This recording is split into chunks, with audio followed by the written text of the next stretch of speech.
a poem for Rupert Murdoch. It's called Murdoch of the Australian.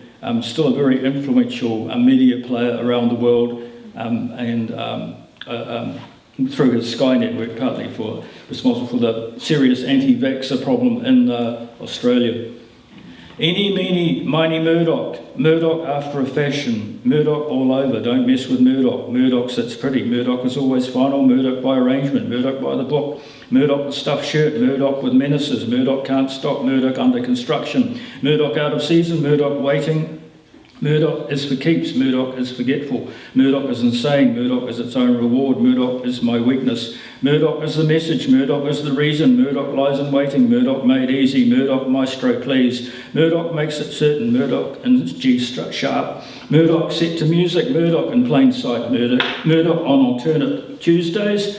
Murdoch on my mind. Murdoch cancels all debts. Make mine Murdoch. Murdoch comes to dinner. Murdoch won't wait. Murdoch for Christmas. Murdoch for her birthday, Murdoch for his money, Murdoch for the asking, Murdoch gets around, Murdoch goes astray, Murdoch goes to college, Murdoch in brass, Murdoch was my neighbour, Murdoch was my medicine. And this is my second to last poem. It's called 2020. I wrote it December 2020. Hup, hup, hup, hup. It was 20 years ago today that the CIA taught Al-Qaeda to play. Hup, hip, hop, hap, hap, clap, clap. They've been going in and out of style, but they're guaranteed to raise your bile. So let me introduce you to me with my fists of fury, smirk of glee. I'm an orange horn on the forehead of a unicorn, so woke and getting woker in a man bra halter. Also broke and getting broker at debit economy. My wig hair's perfused with fluorescent patchouli. A rainbow flag's not my style, but I'm definitely worth it. A heteronormative patriarch in diesel dad jeans, a tiny-handed golfer fiddling with freedom fries, talking about some details have been omitted and other lies. Into each life a little Mugabe must fall after a while, because you've been looking for Djibouti in all the wrong places.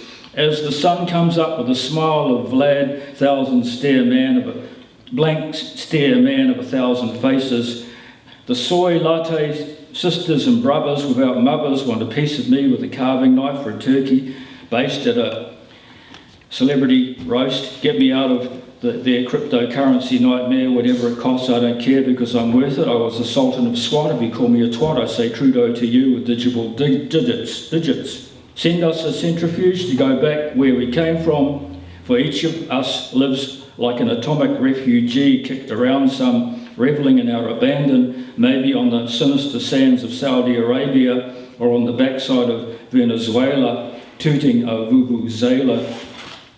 Flip over Trump Towers, you'll see twins in a mirror dancing to Boogaloo in downtown Islamophobia, or on their way to Dubai duty free, where all satirists are horsewhipped through the marketplace for the entertainment of streaming smartphones. Yeah, call out privilege with a creme brulee, tomorrow and tomorrow and tomorrow.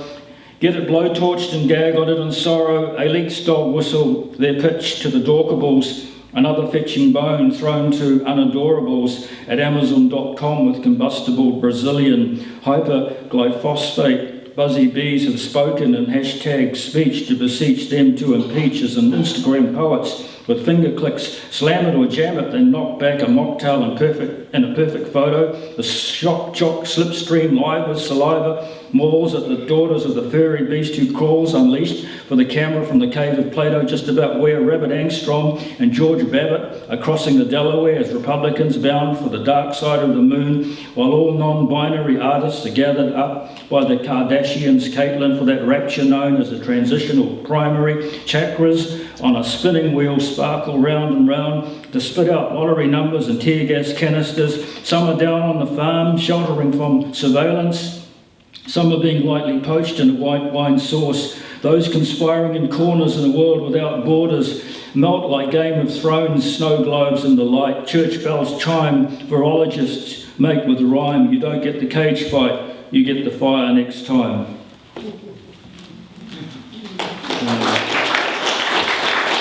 I've pretty much finished. I'll just finish with this poem, which is also in the collection. It's called Groupuscles.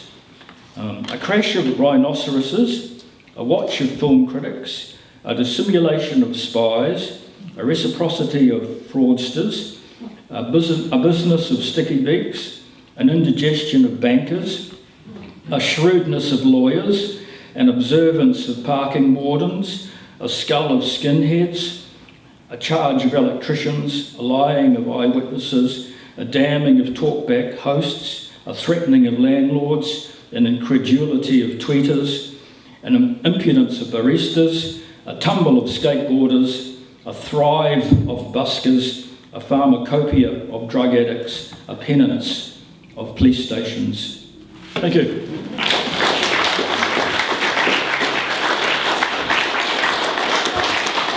Thank you very much, David. Right, a plethora of poets, plethora of poetry. Thank you all very much for coming along to support poetry here today. And in particular, I want to thank New Zealand's Poet Laureate, Mr. David Eggleton, for coming all the way from Dunedin. And Michael O'Leary for initiating this event and for reading his poetry as well. And for Dinah Hawken, reading her thought-provoking poems. Now please,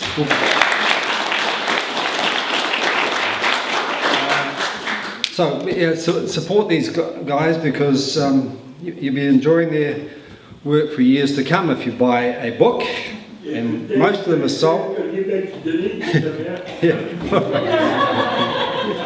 If anyone's heading down past Dunedin, so most of the books are signed, is that right? Yeah? Yeah, signed and numbered. Signed and numbered, right. Okie dokie. And Dinah, you've signed some too? Yeah, cool. So yeah, thank you very much everyone for coming, and appreciate it. I'd like to thank Rob Heck for being a great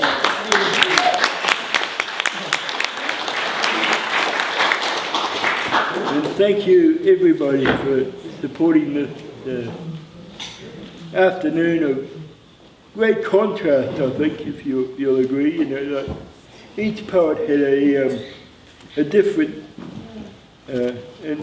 take on the world. One thing I've always enjoyed going to poetry reading for is to have that kind of great difference of a view of the world that you get from each person, you know. And I mean, to me, artists and poets are people who can articulate what everybody else feels or thinks, but don't necessarily have the time or the ability to put it into words. I think that's the great thing about songwriters, you know, poets, artists. They do that for us, you know. So thank you everybody, and we love you, of course we do.